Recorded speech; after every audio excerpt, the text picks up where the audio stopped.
de mes péchés. Alléluia. Thank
Ce matin, Dieu, c'est mon désir de t'honorer. Et de tout mon cœur ce matin, de t'honorer. Alléluia. Chantez avec moi. Alléluia.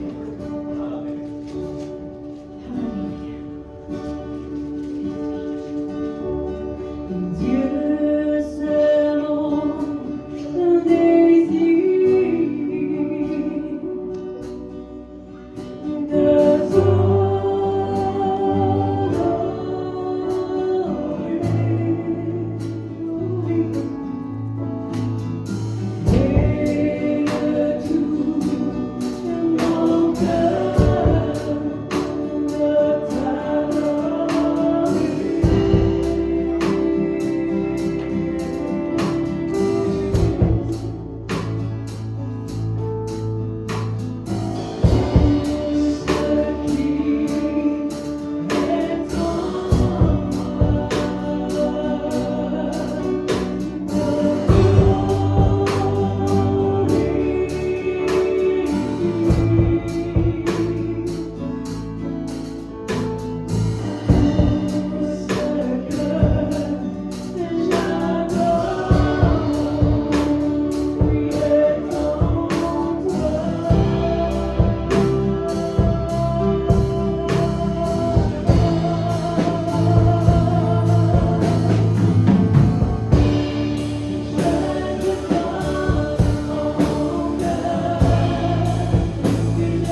Oh, nous l'ont chanté, Seigneur, en adoration, Seigneur. Nous reconnaissons, Seigneur Dieu, la grandeur de ton sacrifice, Seigneur Dieu, ce matin, Seigneur.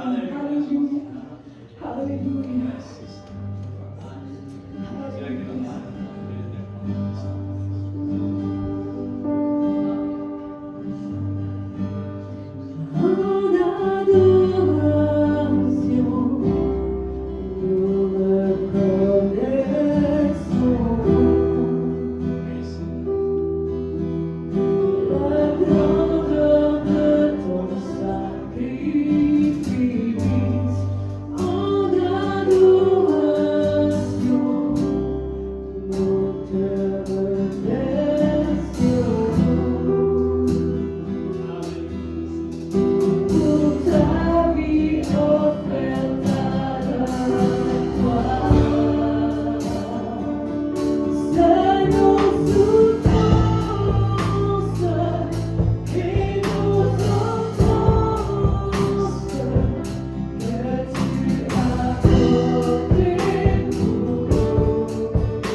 Il ne change point, il est le même hier, aujourd'hui et éternellement.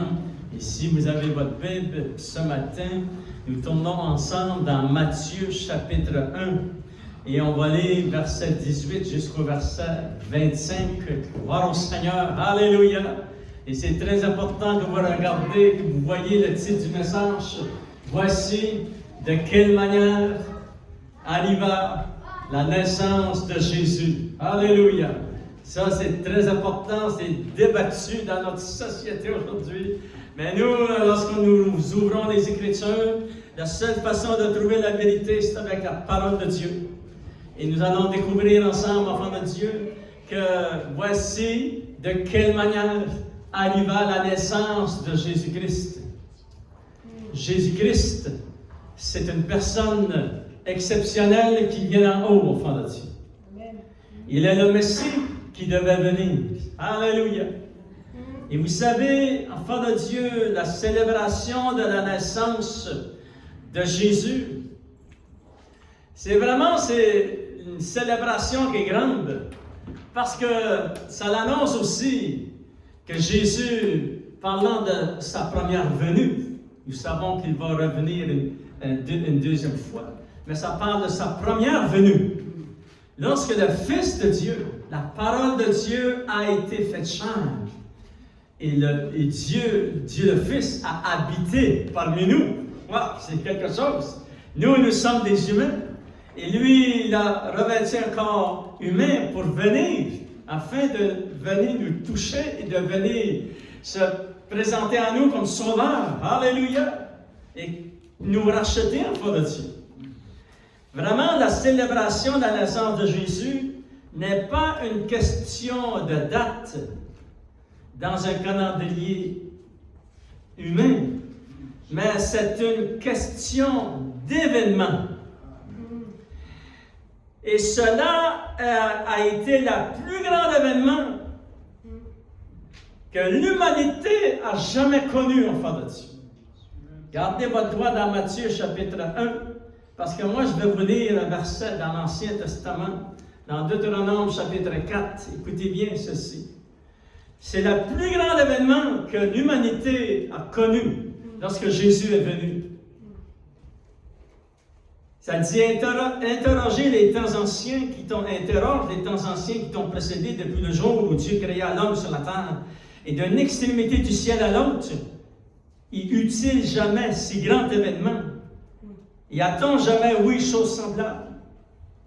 Et le plus grand événement ici, ça nous parle de la création de l'homme et de la femme. Mais le plus grand événement enfant de Dieu est lorsque le Fils de Dieu est venu dans un corps humain, semblable au nôtre, il est dit dans la parole de Dieu. Et écoutez bien les raisons pourquoi il est venu. Ça dit ceci. Fut-il jamais un Dieu qui essaya de venir prendre à lui une nation du milieu des nations? Il y a seulement Jésus qui fait cela. C'est lui le Dieu qui est venu prendre au milieu des nations, et se faire une nation nouvelle. Parce que lorsque tu acceptes le Seigneur, tu nais de nouveau, et lorsque tu es né de nouveau, tu fais partie de la nouvelle création. Pourquoi Jésus est venu? C'est une nouvelle nation. Et là, Père de Dieu, c'est d'autres enseignements, mais comment il fait cela? Par des épreuves, par des signes, par des miracles et des combats à main forte et à bras étendus et par des prodiges. Gloire au Seigneur. Jésus est venu. Alléluia. Il a donné sa vie, enfant de Dieu. Et vraiment, cette célébration de Noël, la venue de Jésus, ce n'est pas une question de date, c'est une question d'événement qui a surpassé les événements du monde entier. C'était un événement prophétique déclaré par Dieu le Père, lui-même, qui a parlé à travers la bouche des prophètes. Alléluia. Et Isaïe était à l'un d'eux, enfant de Dieu. Isaïe va dire ceci. Et cette prophétie que je vais vous lire dans Isaïe chapitre 7, verset 14, écoutez bien, c'est quelques mots, et qui va s'accomplir 750 ans plus tard. C'est écrit comme ceci, enfant de Dieu. Et je vous lis cela dans Isaïe chapitre 7, verset 14. Il est dit ceci. C'est pourquoi le Seigneur lui-même vous donnera un signe. Dieu lui-même vous donnera un signe.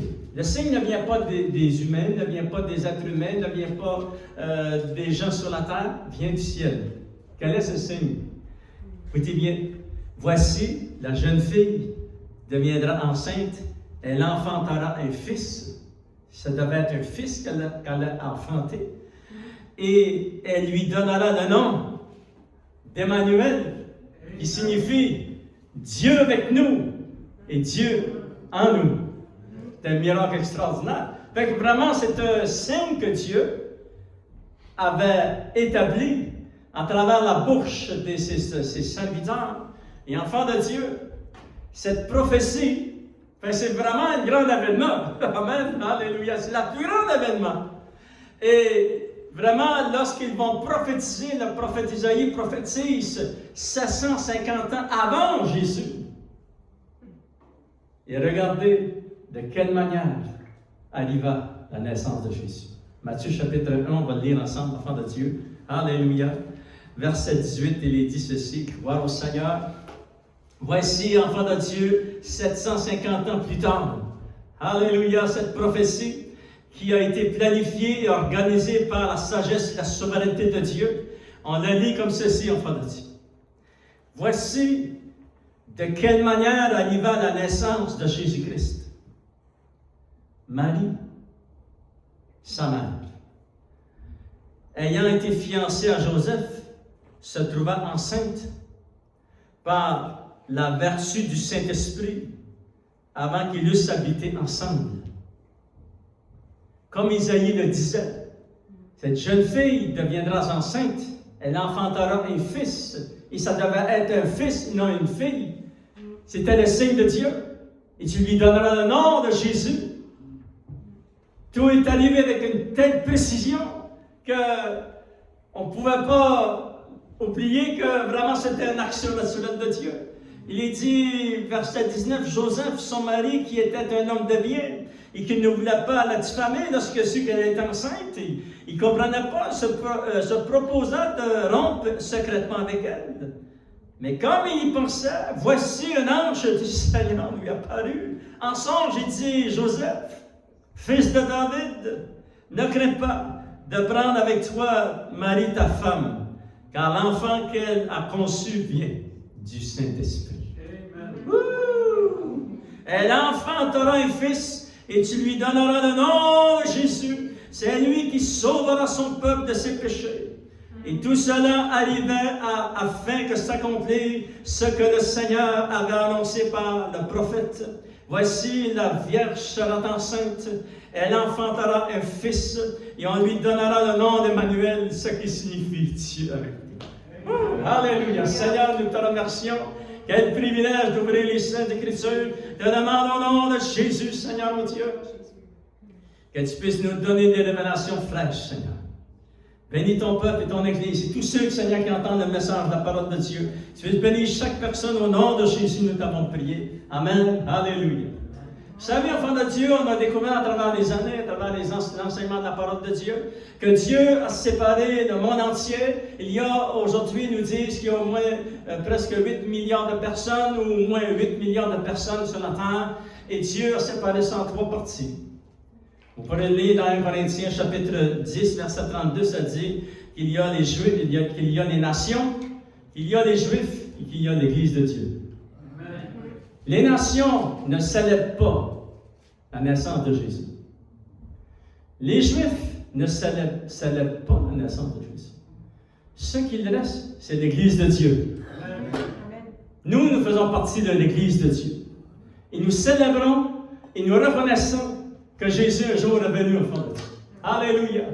Il est venu vraiment et en personne. Alléluia. Et il a été vraiment transporté dans le Sainte-Marie. C'est un signe. Le Seigneur l'avait dit à travers la bouche du prophète 750 ans plus tard. Ça s'accomplit comme c'est écrit que Dieu avait dit. Wow, c'est puissant, ça parle de Dieu. Dieu avait dit, la jeune fille, la Vierge deviendra enceinte. Il n'y a pas de Vierge dans notre temps. Pendant toute notre vie qu'on a vécu, mes parents, les arrière-grands-parents, etc., il n'y a personne qui est une enceinte comme ça. Ça prenait un acte surnaturel. C'était un signe que Dieu. Cette jeune fille, elle s'appelle Marie. Et un jour, elle va naître. Et un jour, elle va habiter dans une maison. Dans une certaine rue. Ça, c'est tout planifié par Dieu. Amen. Et la journée est arrivée. Alléluia. Avant de Dieu, j'étais excité. Moi aussi, écoutez bien, on va lire comment ça s'est déroulé. Luc chapitre 1, gardez votre doigt dans Matthieu chapitre 1, enfant de Dieu.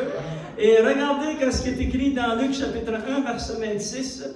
Il est dit, Alléluia, c'était avec une telle précision cette prophétie qui allait s'accomplir, enfant de Dieu, 750 ans plus tard, qui a été donnée par la bouche du prophète Isaïe.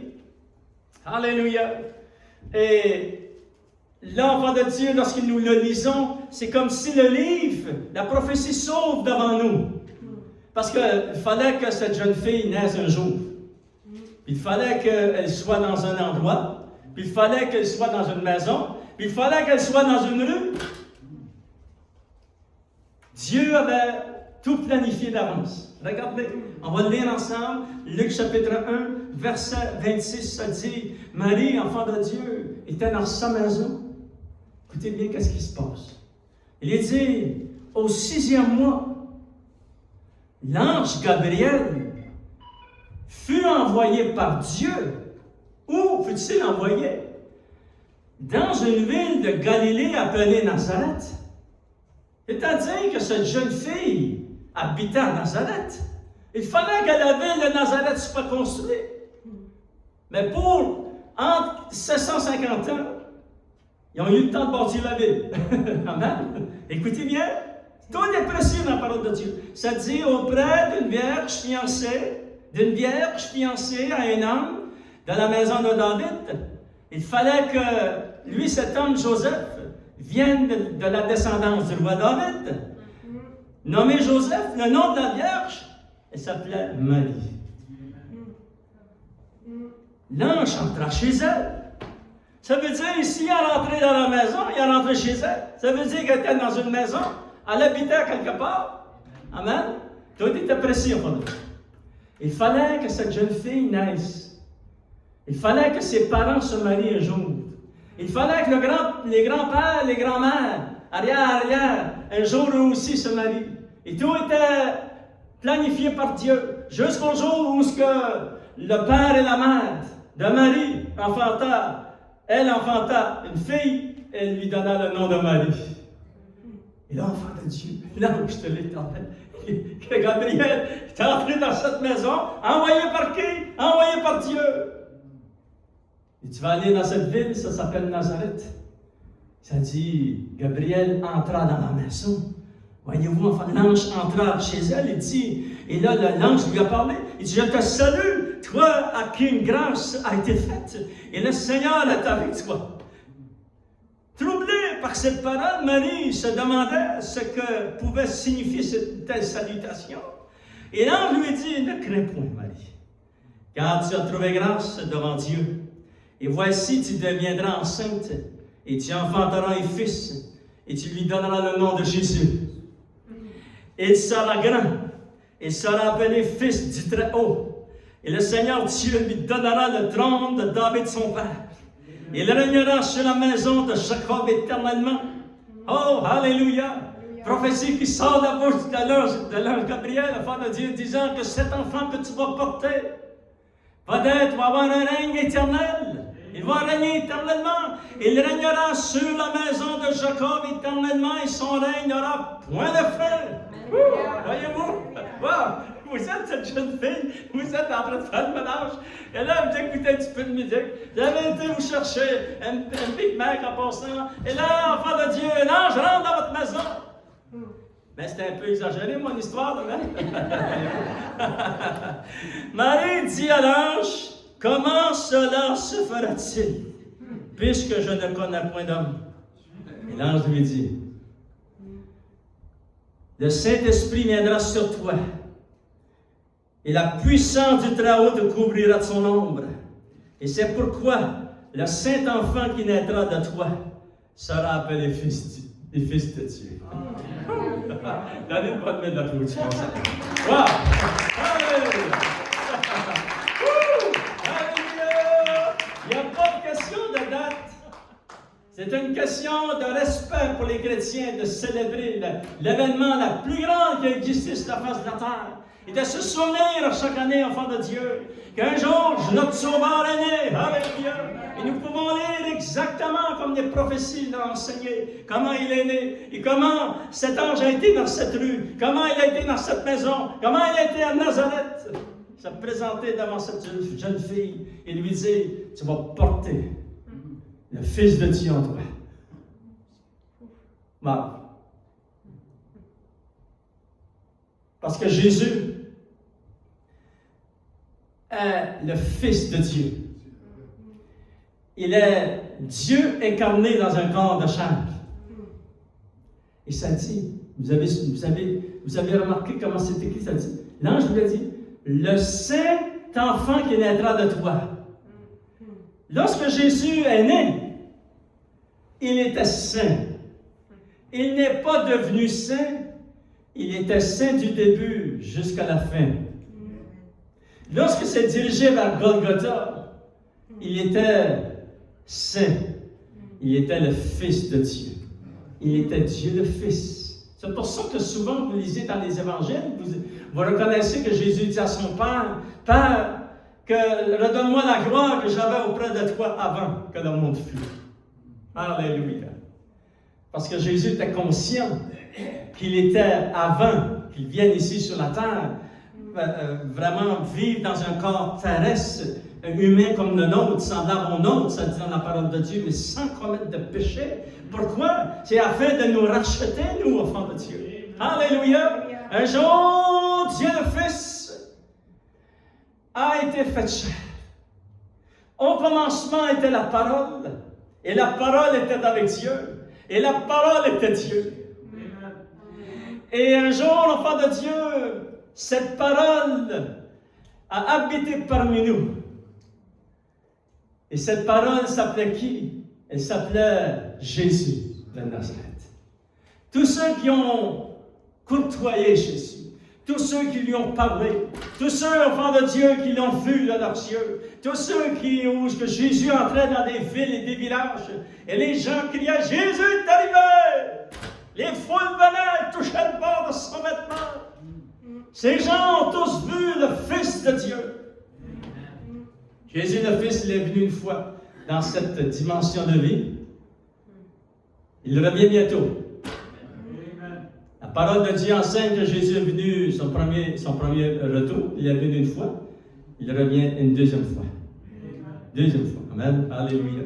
Et ça, c'est merveilleux. Et c'est pour ça qu'il te permet que tu l'acceptes comme ton Sauveur et Seigneur. Afin que lorsqu'il va revenir la deuxième fois, tu sois prêt. Amen. Alléluia. Lorsque Jésus est venu, les gens à cette époque et toutes les autorités à cette époque ne savaient pas que Jésus allait venir. Parce qu'ils sont occupés à leur routine, à leur vie quotidienne de l'attendre. Aujourd'hui, nous le voyons. Ils sont habitués à toute leur vie terrestre. Ils vont chercher du pétrole, ils vont chercher ceci, et les guerres et les plus de guerre. Mais Jésus revient. Et toutes les activités des nations n'empêcheront pas Jésus de revenir. Non, il faut être prêt, enfant de Dieu. C'est pour ça que le Seigneur veut que son peuple soit prêt. Alléluia. Alléluia. Enfant de Dieu, nous sommes l'Église de Dieu. Jésus, lorsqu'il est venu, nous le voyons dans Matthieu chapitre 1. Alléluia. C'était une action surnaturelle de Dieu. Au verset 18, ça dit, une vierge s'est trouvée enceinte par la vertu du Saint-Esprit. Ça prenait une action naturelle de Dieu. Deuxième action naturelle de Dieu. Dieu, enfant de Dieu, envoya l'ange Gabriel pour parler à Joseph. Parce que Joseph voulait rompre sa relation avec elle.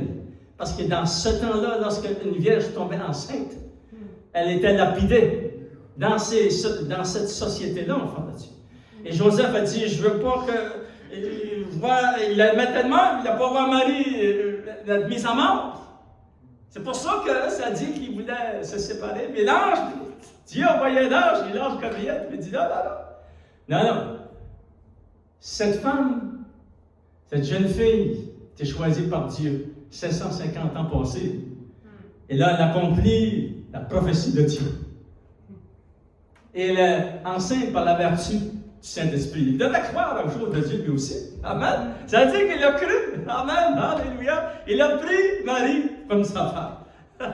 Wow! Quel miracle, enfant de Dieu. Troisième action naturelle de Dieu, l'action naturelle de la part du royaume de Dieu, c'est que cela a été annoncé dans la Bible par la bouche des prophètes, et cela s'est accompli, enfant de Dieu. Regardez dans Galates chapitre 4, et je vais vous lire ces versets puissants qui parlent, enfant de Dieu, de l'accomplissement de la naissance du Fils de Dieu. Alléluia.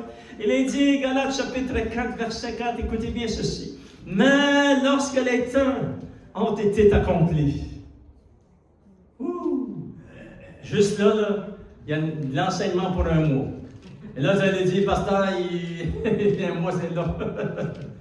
Mais écoutez, Jésus est venu, c'était écrit, vous pourrez lire dans Daniel chapitre 9, chapitre 9 au complet. Il y avait même une date dans le chapitre 9 où Jésus allait naître. Précis avec la construction du deuxième temple.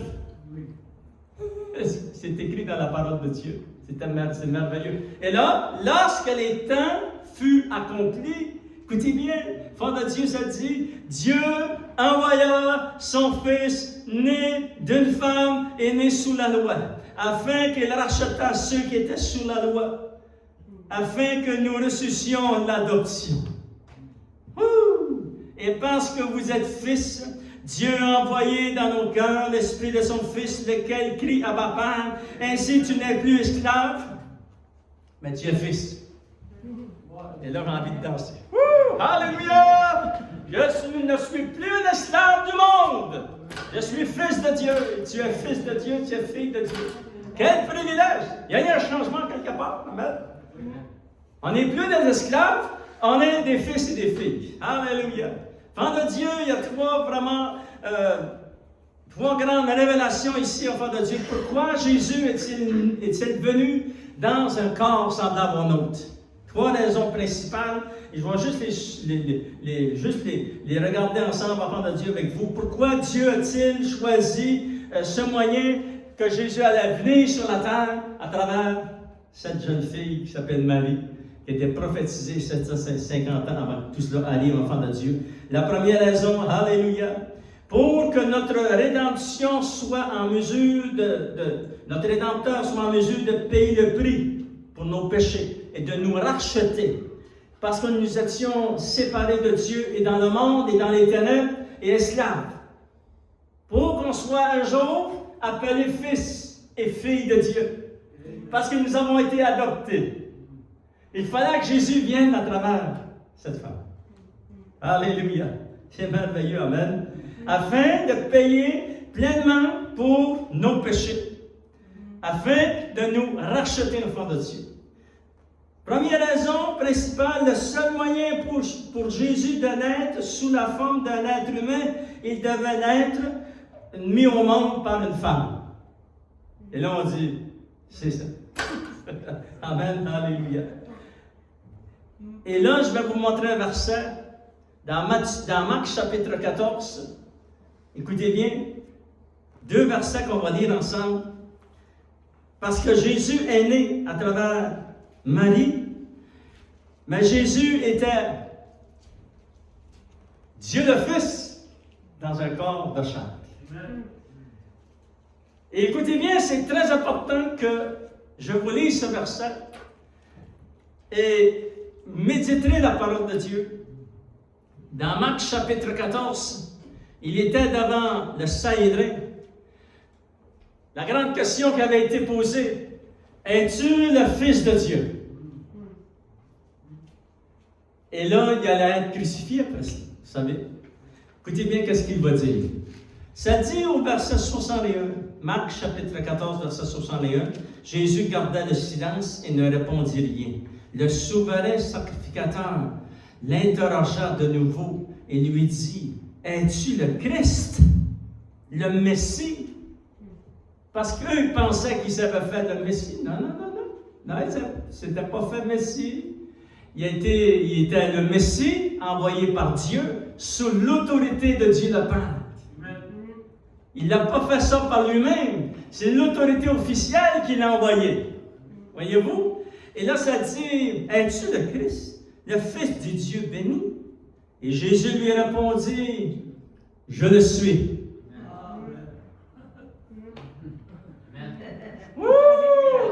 Alléluia! Vous savez qu'est-ce qu'il vient de dire? Cette personne qui avait devant le souverain sacrificateur, Jésus de Nazareth, était humain et il était divin. Il confirme sa divinité parce que la question était, est-ce que tu es le Fils de Dieu? Est-ce que tu es Dieu le Fils? Le Christ, le Messie qui avait été promis dans l'Ancien Testament, il a dit quoi? Il a dit, je le suis. Et là, ça a frappé fort parce que le mot « je suis », wow, qui veut dire « je suis l'Éternel présent ». Je le suis, Jésus dit. Écoutez bien, là, il prophétise sa venue lors de l'enlèvement de l'Église et aussi son deuxième retour qui va se compléter. Il y a 2 étapes dans le retour du Seigneur. Le deuxième retour, l'enlèvement de l'Église, et après cela, les 7 années de tribulation, et après, il revient. Dans un verset, il dit tout ça, Frère Dieu. Regarde, ça dit, je le suis, et voici, vous verrez le Fils de l'homme assis à la droite de la puissance de Dieu et venant sur les nuées du ciel. Alléluia! Alléluia! Le Seigneur est tout-puissant, Frère Dieu. Et après cela, il a se diriger vers Golgotha afin de nous racheter. Alléluia! Jésus était humain et il était divin. Deuxième chose que nous voyons, pourquoi Jésus devait venir à travers Marie. Le seul moyen pour lui d'être sans péché était d'avoir été conçu par le Saint-Esprit. Et c'est pour ça que Jésus est né saint. Il n'a commis aucun péché pendant toute sa vie. C'est fort, ça, frère Dieu. Comme la parole de Dieu le dit. Et nous devions avoir quelqu'un qui payait le prix pour nous à notre place, quelqu'un qui n'avait aucun péché. Et Jésus était celui-là. Lui qui a donné sa vie pour nous, frère Dieu. Troisième raison pourquoi Jésus est venu, c'est parce qu'il a vécu et souffert en tant qu'être humain. Jésus a compati à nos faiblesses. En tant que Fils de Dieu, il a le pouvoir de nous libérer de l'esclavage, du péché et du pouvoir de Satan. Et en terminant, s'il vous plaît, on doit lire ces versets dans Actes des Apôtres, chapitre 26. Et écoutez, enfants de Dieu, ce qu'il va déclarer, c'est Jésus, ça sort de sa bouche. Il va apparaître à Saul de Tarse qui s'en va pour persécuter l'Église de Dieu à ce temps-là, monter à Damas en Syrie pour persécuter l'Église de Dieu. Et lors du midi, Jésus lui apparaît sur le chemin qui monte vers Damas. Écoutez bien comment ça va se passer, et c'est très important.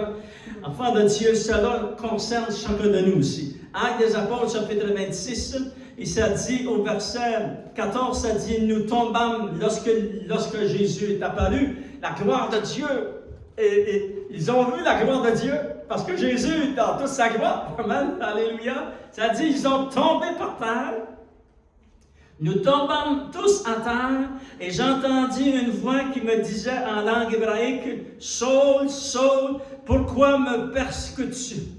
Il te sera dû, mon ami, de regimber contre les égayons. » Et je répondis, « Qui es-tu, Seigneur? » Et le Seigneur dit, « Je suis Jésus que tu persécutes. Mêle-toi et tiens-toi sur tes pieds. Car je te suis apparu pour t'établir ministre et témoin des choses que tu as vues et de celles pour lesquelles je t'apparaîtrai. » Nous savons que Jésus lui est apparu pendant son ministère à différents endroits, à différentes reprises. Il dit, c'est Jésus qui parle, il dit ceci, « Je t'ai choisi du milieu de ce peuple et du milieu des païens, vers qui je t'envoie. » Et là, enfants de Dieu, nous savons que nous faisions partie des nations, faisons partie des nations païennes. Paul, l'enfant de Dieu, reçoit ce privilège d'aller prêcher la parole de Dieu aux païens. C'est-à-dire, nous aussi, on était inclus là-dedans. Qu'est-ce qu'il va prêcher? Écoutez bien. Ça dit, afin que tu leur ouvres les yeux, pour qu'ils passent des ténèbres à la lumière, de la puissance de Satan à la puissance de Dieu. Alléluia! Ça a changé, l'enfant de Dieu. Vous savez, lorsque tu as accepté le Seigneur dans ta vie, ça a changé. On était dans les ténèbres, maintenant on est dans la lumière. On était sous l'autorité de la puissance des démons, maintenant on est sous l'autorité de la puissance de Dieu. C'est un changement glorieux, enfant de Dieu. Amen. Alléluia. Ça dit, pour qu'ils reçoivent par la foi en moi le pardon des péchés et l'héritage avec les sanctifiés. Alléluia. Donnez une bonne main d'applaudissement, Seigneur. C'est merveilleux pour Dieu. Oh, alléluia. La naissance de Jésus, vous allez célébrer cette année. C'est un événement qui a dépassé les attentes des humains et de la société, et jusqu'à encore aujourd'hui, enfant de Dieu. Jésus est venu, il a permis que la parole de Dieu soit enseignée afin que nous puissions être sauvés. Gloire au Seigneur. Voyez-vous, on va se lever ensemble, on invite nos musiciens, et puis on va faire cette prière avec les gens qui écoutent sur la chaîne YouTube. Peut-être qu'il y a des gens qui n'ont pas encore accepté le Seigneur. Jésus est venu pour vous et pour moi et pour chacun de nous et pour tous ceux qui entendent le message de la parole de Dieu. Amen. Alléluia. Fait qu'enfants de Dieu, on va faire cette prière ensemble afin que les gens qui, peut-être qu'on ne les voit pas, mais ils sont là, ils écoutent le message de la parole de Dieu dans différents endroits, dans différents pays, même dans différentes provinces ici au Canada, enfants de Dieu. Fait voulez-vous, on va faire cette prière ensemble pour les encourager eux aussi à inviter Jésus comme leur sauveur et comme leur Seigneur. Seigneur Jésus, juste répétez après moi, Seigneur Jésus, je t'accepte comme mon sauveur et comme mon Seigneur. Je te demande pardon, Seigneur. Et merci que tu me pardonnes. Que tu m'acceptes dans ta famille. Et au nom de Jésus, nous t'avons prié. Amen. À lui soit la gloire. Une prière faite avec un cœur sincère transforme tout. Alléluia. Dieu est bon. On termine avec ce chœur, Enfant de Dieu. Amen. Alléluia. Gloire au Seigneur. Enfant de Dieu, Dieu est merveilleux. Alléluia. On chante ce chant merveilleux, peut-être la même chose. Chante cri de joie. Amen. Alléluia. Criez de joie, Enfant de Dieu. Amen. Alléluia.